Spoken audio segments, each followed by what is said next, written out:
आज भी अनसुलझे हैं अमरनाथ गुफा के ये रहस्य। नमस्कार दोस्तों, स्वागत है आपका अपने चैनल अतिलालसा सनातन उपाय चैनल में।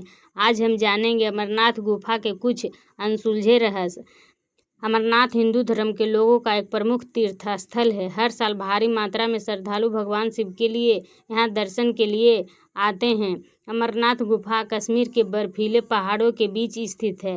अमरनाथ गुफा में बर्फ से बने शिवलिंग की पूजा होती है।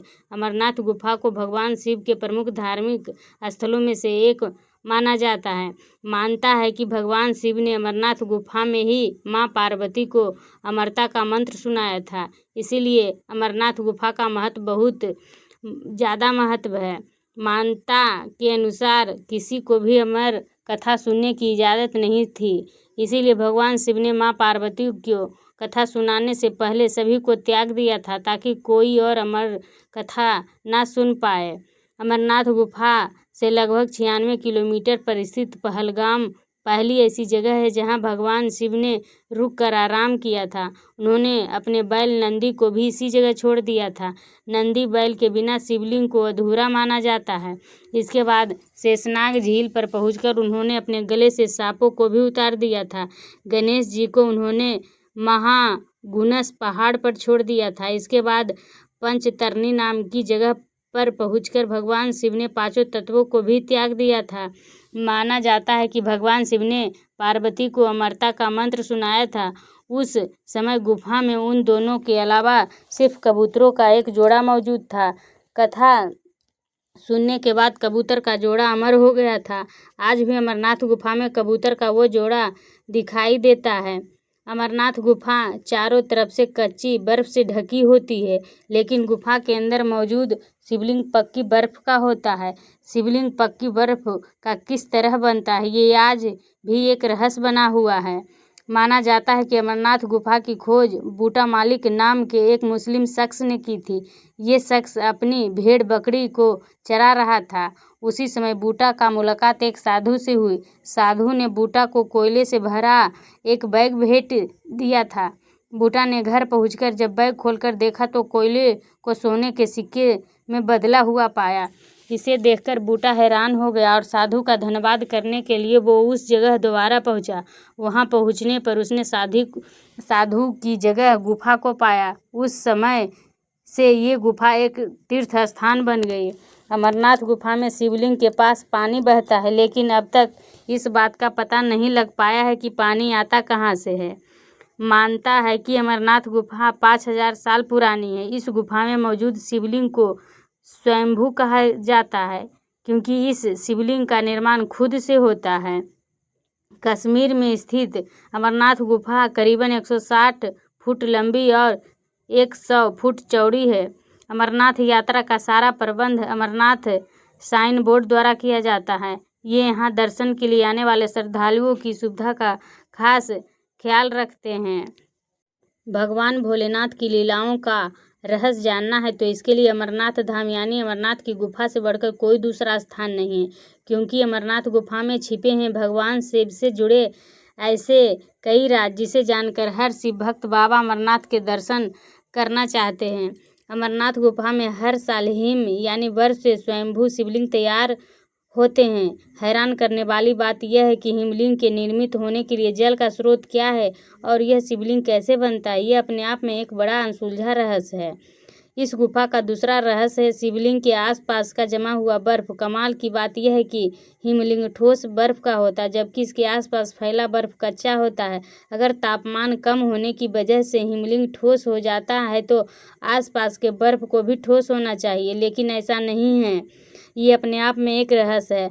अमरनाथ की गुफा के बारे में मानता है कि इस गुफा में भगवान शिव और देवी पार्वती का सफ़ेद कबूतर के रूप में निवास है। कुछ भाग्यशाली लोगों को ही इनके दर्शन हो पाते हैं। अमरनाथ गुफा के बारे में कहा जाता है कि यहाँ के कण-कण में अमर होने का रहस्य छिपा है, क्योंकि यहीं पर भगवान भोलेनाथ ने देवी पार्वती को अमर कथा सुनाई थी और एक ऐसा राज खोला था जिसे जानकर पार्वती हैरान रह गई थी। इसी गुफा में भगवान शिव ने बताया था कि उनके गले में मौजूद नरमुंड देवी पार्वती के अब तक हुए पुनर्जन्मों के हैं। देवी पार्वती अमरत्व का रहस्य नहीं जानती हैं, इसीलिए उन्हें बार बार जन्म मृत्यु से गुजरना पड़ा, जबकि शिव अमर हैं। इस गुफा के बारे में मानता है कि बड़े भाग से ही मनुष्य को इस पवित्र गुफा के दर्शन होते। जिन्हें बाबा बर्फानी के दर्शन हो जाते हैं, उनके कई जन्मों के पाप नष्ट हो जाते हैं, उनकी मुक्ति के मार्ग खुल जाते हैं। बर्फीले बूंदों से बनता है प्राकृतिक हिम शिवलिंग। भगवान शिव ने इसी गुफा में माता पार्वती को अमरत्व का रहस्य बताया था, इसीलिए इस गुफा को अमरनाथ गुफा कहा जाता है। पार्वती शक्तिपीठ और एकावन शक्तिपीठ। इस गुफा में पार्वती शक्तिपीठ स्थित है। यह शक्तिपीठ माता सती के एकावन शक्तिपीठों में से एक है। धार्मिक मान्यता है कि इस जगह पर माता सती का कंठ गिरा था। मुस्लिम ने की थी अमरनाथ गुफा की खोज। बूटा मालिक नामक एक मुस्लिम गडरिया एक दिन भेड़ चराते चराते बहुत दूर निकल गया। बूटा स्वभाव से बहुत विनम्र और दयालु था। ऊपर पहाड़ पर उसकी भेंट एक साधु से हुई। साधु ने बूटा को एक कोयले से भरी एक कागड़ी हाथ सेकने वाला पात्र दिया। बूटा ने जब घर आकर उस कागड़ी को देखा तो उसमें कोयले की जगह सोना भरा हुआ था। तब वह साधु को धन्यवाद करने पहुंचा, लेकिन वहां साधु नहीं मिले और एक गुफा दिखी। जब बूटा मालिक ने उस गुफा के अंदर जाकर देखा तो बर्फ से बना सफ़ेद शिवलिंग चमक रहा था। उसने यह बात गांव वालों को बताई और इस घटना के 3 साल बाद अमरनाथ की पहली यात्रा शुरू हुई। तभी से इस यात्रा का क्रम चल रहा है। बूटा मालिक के वंशज आज भी इस गुफा और शिवलिंग को देखरेख करते हैं। शिवलिंग भगवान शिव के निराकार और साक्षात स्वरूप का प्रतिनिधित्व करता है। यह एक अनुस्मारक है कि अंतिम वास्तविकता शब्दों और अवधारणाओं से परे है। लिंग को अक्सर चिकनी अंडाकार आकृति के रूप में चित्रित किया जाता है, जो परमात्मा की अनंत और असीमित प्रकृति का प्रतिनिधित्व करता है। हिंदू धर्म में शिवलिंग की पूजा एक प्राचीन परंपरा है। इसका उल्लेख वेदों और पुराणों जैसे प्राचीन ग्रंथों में मिलता है। भगवान शिव को समर्पित कई मंदिरों में एक गर्भगृह होता है, जहां लिंग को स्थापित किया जाता है और उसकी पूजा की जाती है। अमरनाथ यात्रा की मान्यताएं क्या है? अमरनाथ यात्रा हिंदू धर्म में एक महत्वपूर्ण तीर्थ यात्रा है, जो मुख्य रूप से भगवान शिव के भक्तों द्वारा की जाती है। मान्यता ऐसी है कि यह गुफा भगवान शिव का निवास स्थान है और इसके अंदर बर्फ के ढेर की संरचना को शिव लिंग के रूप में जाना जाता है। इसकी पूजा की जाती है। हिंदू पौराणिक कथाओं के अनुसार भगवान शिव ने इसी गुफा में अपनी पत्नी देवी पार्वती को अमरता और सृष्टि के रहस्य बताए थे। भक्त आशीर्वाद पाने और बर्फ के लिंग की एक झलक पाने के लिए कठिन यात्रा करते हैं, जिसके बारे में कहा जाता है कि यह हर साल प्राकृतिक रूप से बनता है। अमरनाथ यात्रा पहलगाम या बालटाल शहर से शुरू होती है और भक्तों को गुफा तक पहुंचने के लिए दुर्गम इलाकों और चुनौतीपूर्ण मौसम की स्थिति से गुजरना पड़ता है। तीर्थ यात्रा मार्ग लगभग 46 किलोमीटर 28 मील लंबा है और इसके लिए शारीरिक सहन शक्ति और दृढ़ संकल्प की आवश्यकता होती है। भक्तों का मानना है कि अमरनाथ यात्रा करना और बर्फ के लिंग का दर्शन करना आध्यात्मिक आनंद और मुक्ति प्राप्त करने का एक साधन है। वे प्रार्थना करते हैं, भजन गाते हैं और गुफा में अनुष्ठान करते हैं, अपनी भक्ति व्यक्त करते हैं और दिव्य आशीर्वाद मांगते हैं। यात्रा को आस्था की परीक्षा के रूप में देखा जाता है, क्योंकि तीर्थ यात्रियों को रास्ते में विभिन्न कठिनाइयों का सामना करना पड़ता है, जैसे कि खड़ी ढलान, बर्फीले रास्ते और अप्रत्याशित मौसम। अमरनाथ यात्रा अत्यधिक धार्मिक और सांस्कृतिक महत्व रखती है, जो भारत और विदेशों के विभिन्न हिस्सों से हजारों भक्तों को आकर्षित करती हैं। इसे परमात्मा से जुड़ने, आत्म को शुद्ध करने और गहन आध्यात्मिक परिवर्तन का अनुभव करने के लिए अवसर के रूप में देखा जाता है। भारत में विश्व धरोहर के रूप में है अमरनाथ की गुफा। अमरनाथ मंदिर तक कैसे पहुँचे? अमरनाथ यात्रा आमतौर पर पहलगाम या बालटाल से शुरू होती है, जो तीर्थ यात्रा के लिए 2 प्रमुख आधार शिविर है। पहलगाम तक पहुंचने के लिए श्रीनगर तक उड़ान भरी जा सकती है। इसके बाद लगभग 96 किलोमीटर 60 मील की सड़क की यात्रा करनी पड़ती है। वैकल्पिक रूप से बालटाल पहुंचने के लिए श्रीनगर के लिए उड़ान और फिर लगभग 90 किलोमीटर 56 मील की सड़क यात्रा की आवश्यकता होती है। ट्रैकिंग मार्ग चुनौतीपूर्ण है और लगभग 46 किलोमीटर 28 मील की दूरी तय करता है। यात्रा शुरू करने से पहले शारीरिक रूप से फिट होने और उच्च ऊंचाई के अनुकूल होने की सलाह दी जाती है।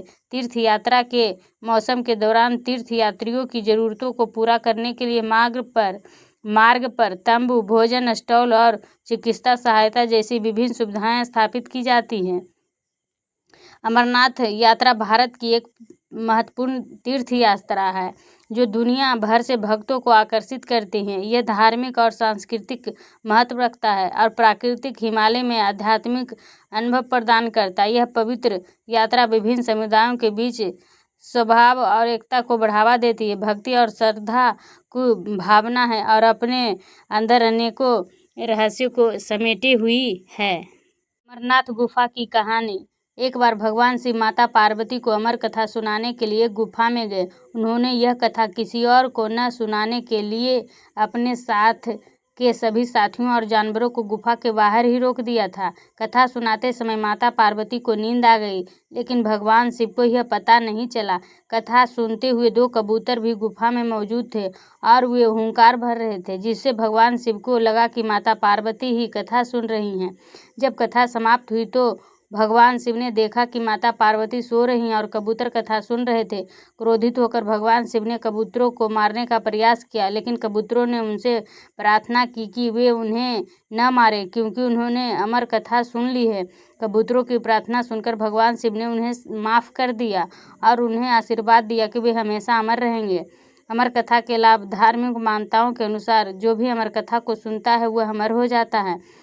अमरनाथ गुफा का नाम कबूतरों को अमरता का आशीर्वाद मिलने के कारण इस गुफा को अमरनाथ गुफा के नाम से भी जाना जाता है।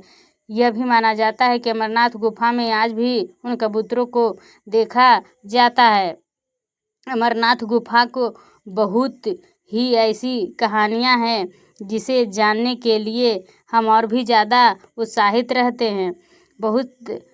बहुत और कुछ कथाएं जुड़ी हुई हैं अमरनाथ गुफा से। पौराणिक कथाओं के अनुसार भगवान शिव ने माता पार्वती को अमरनाथ गुफा में एकांत में अमरता का रहस्य सुनाया था।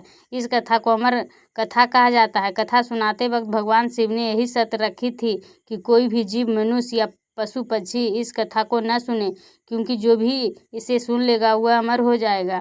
कथा सुनाते समय माता पार्वती बीच बीच में हुंकार भर रही थी, जिसे यह पता चलता था कि वे कथा सुन रही हैं, लेकिन कुछ समय बाद वे सो गईं। इस गुफा में एक शुक तोता भी था जो कथा सुन रहा था। जब माता पार्वती सो गईं तो शुक ने ही हुंकार भरना शुरू कर दिया।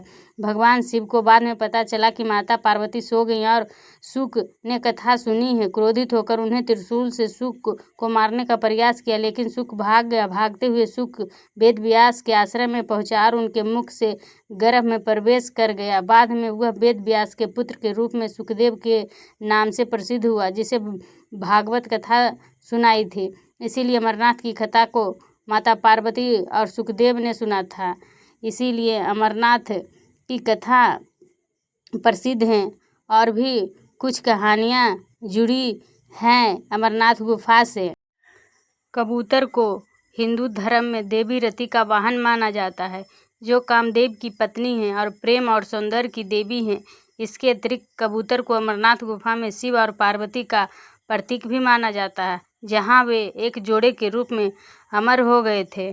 देवी रति का वाहन। हिंदू पौराणिक कथाओं में कबूतर को देवी रति का वाहन माना जाता है, जो प्रेम और सौंदर्य की देवी है और कामदेव की पत्नी है। अमरनाथ गुफा में शिव और पार्वती ने एक कबूतर के रूप में अमर होने की कथा सुनी थी। यह कथा सुनने के बाद शिव ने उन्हें अमर होने का आशीर्वाद दिया और वे अमर हो गए। कुछ मान्यताओं में कबूतर को देवताओं का दूत माना जाता है और उन्हें भगवान विष्णु और भगवान शिव से भी जोड़ा जाता है। सफ़ेद कबूतरों को शांति, प्रेम और आशा का प्रतीक माना जाता है। ईसाई धर्म में सफ़ेद कबूतर पवित्र आत्मा का भी प्रतीक है। इसी प्रकार कबूतर हिंदू धर्म में विभिन्न देवताओं और प्रतीकों से जुड़ा हुआ है, जिनमें देवी रति, शिव पार्वती और शांति, प्रेम और पवित्रता से जुड़े हुए हैं। अमरनाथ गुफा लगभग 5000 साल पुरानी मानी जाती है। हिंदू पौराणिक कथाओं के अनुसार भगवान शिव ने इसी गुफा में अमरता का वरदान दिया था। ये सारी जानकारी आपको कैसी लगी, ये हमें कमेंट बॉक्स में ज़रूर बताइए। आपको अच्छी लगी तो लाइक, सब्सक्राइब और शेयर करना ना भूलें।